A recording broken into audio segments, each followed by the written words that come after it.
right, guys. Hey, thanks for joining me. Beautiful Monday morning. Make farming great again. Soil health. Got another test planted.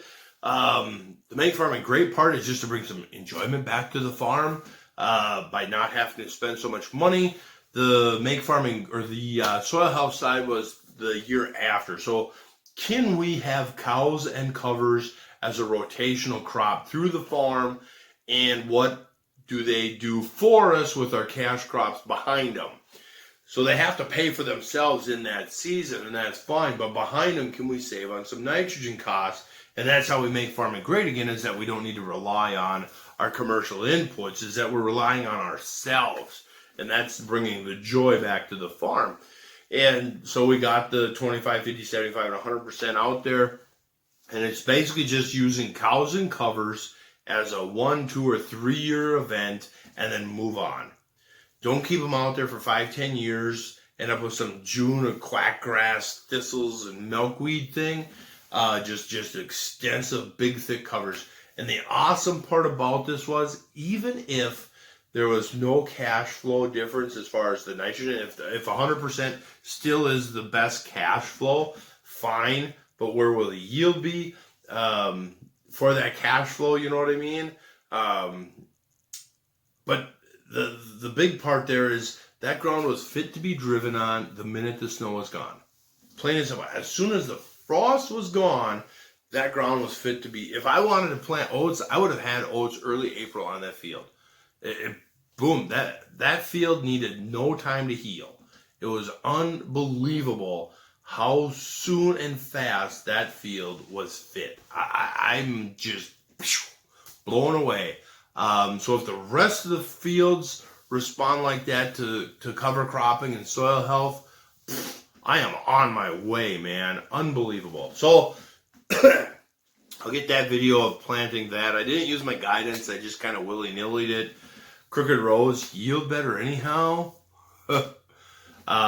So yeah, I'll get them videos on here later this week. We got a manure management video. I was told I'm not sustainable enough, so I got a video coming out on how I'm more sustainable. We got a whole, I was able to get several more make farming great again soil health fields planted, and so we got them coming out this week. But I'll paste the other clips to this one, and so have a great day, guys.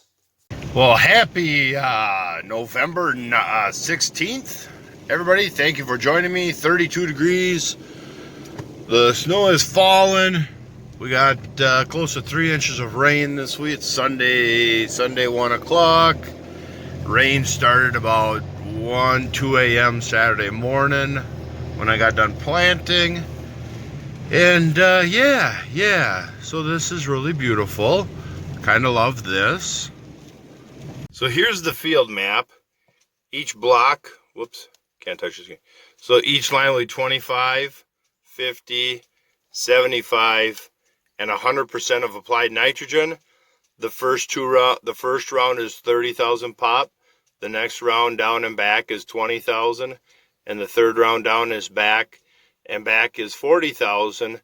And then down here we got one pass of regular, one pass of 15-inch high population, high test corn for maximum yield, and then the gap, and then just a round where I ran the seed out of the planter.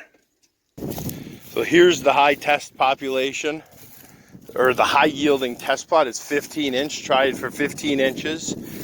So you got a row, a row, a row, a row, and a row, you know what I mean? 15 inches this way. Each one is 23,000. So hopefully that will be about 46,000 minus a little bit of germ loss of population. And hopefully then that gives you not a perfect square foot per seed, but pretty darn close to a square foot per seed. And yeah. So that's that. That's just a buffer pass by the grass, and then a buffer pass, just some gap here, because people are going to walk around out here. So the goal here with these 24 rows on this 30-foot spot is to see how much yield can we get. Just flat out, you know, what can happen. Pure potential. So here's the gaps. So let's say here would be a break in the line. You know, it'd actually be over here just a few feet. The next break would be just this side of the pole, you know, so on and so forth. So you'd have the breaks here. Here's the round of just doing that. So I should have set up my steering. I just kind of, you know, drove forward by looking backward kind of deal.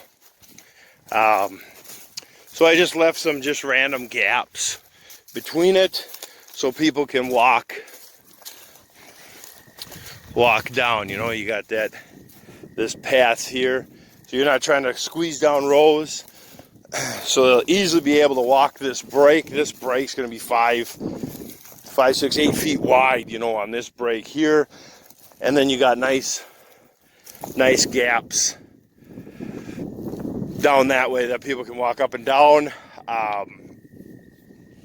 I think this will be spot number 2. I'm thinking, yeah.